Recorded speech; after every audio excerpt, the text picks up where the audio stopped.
तो स्टार्ट कर रहे हैं श्रिंकेज लिमिट। ठीक, मोस्ट प्रोबेबली अगर अच्छा क्वेश्चन बनता है फर्स्ट यूनिट से तो आपका यहाँ से चांस बनेगा। तो देखो मैं क्या कर रहा हूँ, डिटरमाइन कर रहा हूँ श्रिंकेज लिमिट को, और श्रिंकेज लिमिट का डिटर्मिनेशन ही अपने आप में अलग टास्क है। तो मैंने क्या किया, पहले एक सॉइल लिया सुपर सैचुरेटेड स्टेज में, एस को 1 से भी 1 स्टार कर दिया। सुपर सैचुरेटेड स्टेज में बहुत ज़्यादा पानी है। ठीक है, इस सिस्टम का टोटल मास m है, m1 है, और वॉल्यूम टोटल v1 है। ठीक है, एक एक चीज़ ध्यान से समझना, एकदम धीरे चलेंगे इसमें। उसके बाद मैंने पानी कम किया,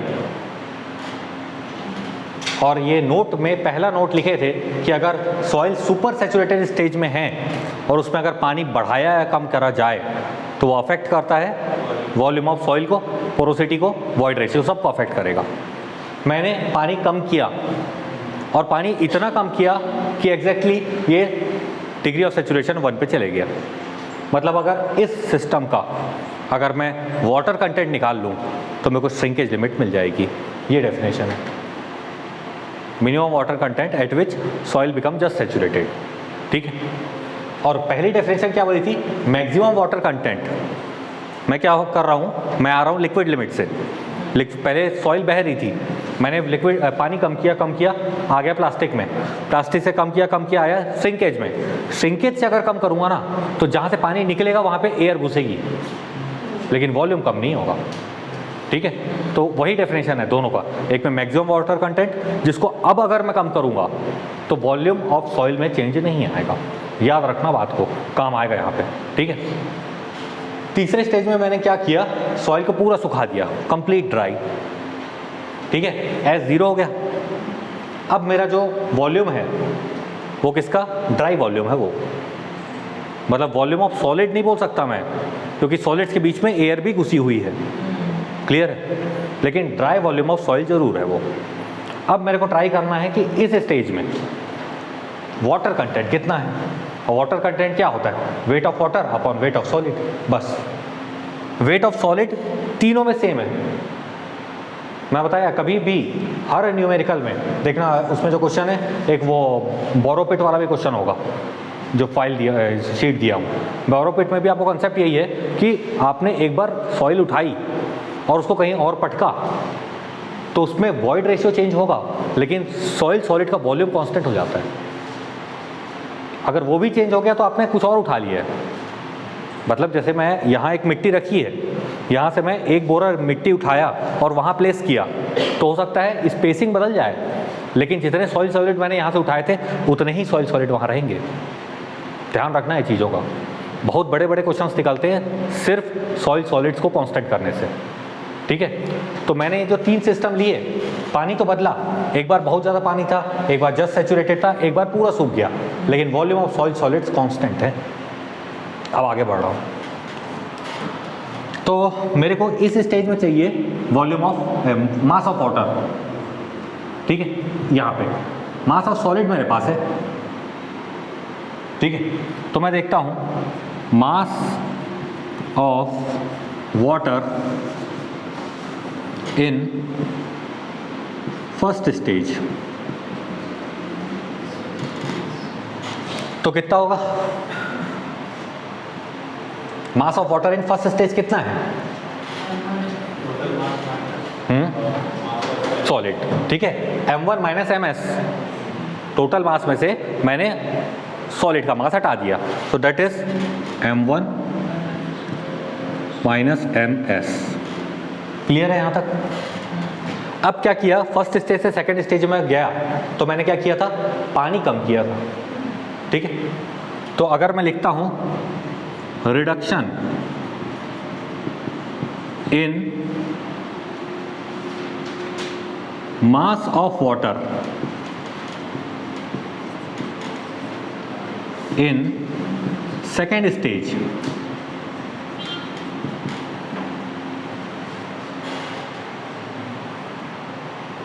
ठीक है, mass reduction in mass of water in second stage clearly है। पहले V1 था, अब V2 हो चुका है। V1 से जब V2 गया है तो एक ही चीज़ डिक्रीज हुई है, वो है पानी। ठीक है, पानी का वॉल्यूम कम हुआ है और कुछ भी चेंज नहीं हुआ है, सब कुछ सेम है। ठीक है, बट मेरे को निकालना है मास। ठीक है, अब क्या होता है, mass by volume equal to density. ठीक है, तो मैं लिख सकता हूं mass equal to density into volume, और change in mass equal to density into change in volume. ठीक है, धीरे ही चल रहा हूं मैं एकदम। तो मैं यहां लिख सकता हूं V1 minus V2 into rho W. ये मेरे को क्या पता चल गया, चेंज कितना हुआ। मेरे को ये भी पता था पहले कितना था, पहले minus change equal to second में जितना पानी है। ठीक है, तो mass of water in second stage equal to m1 minus ms minus of v1 minus v2 into rho W. तो ये तो मेरे को मिल गया, यही तो चाहिए था, यही चाहिए था ना, मास ऑफ वाटर ही तो चाहिए था मेरे को। तो अगर मैं लिखता हूँ WS, WS क्या है, श्रिंकेज लिमिट। ठीक है, श्रिंकेज लिमिट क्या होता है, mass of water in second stage upon mass of solids in second stage. तो मास ऑफ वाटर ये है मेरे पास m1 minus ms minus of v1 minus v2 rho w upon ms। ठीक है, अब इसको अगर फिर से ठीक से लिखा तो WS equal to m1 minus ms upon ms minus of v1 minus v2 rho w upon ms। अलग अलग कर दिया। ये क्या है,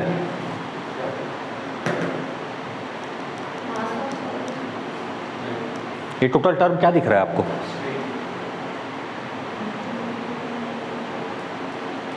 मास, टोटल मास माइनस सॉलिड का मास, मतलब मास ऑफ वाटर आ गया, mass of water upon mass of solid, मतलब water content in first stage.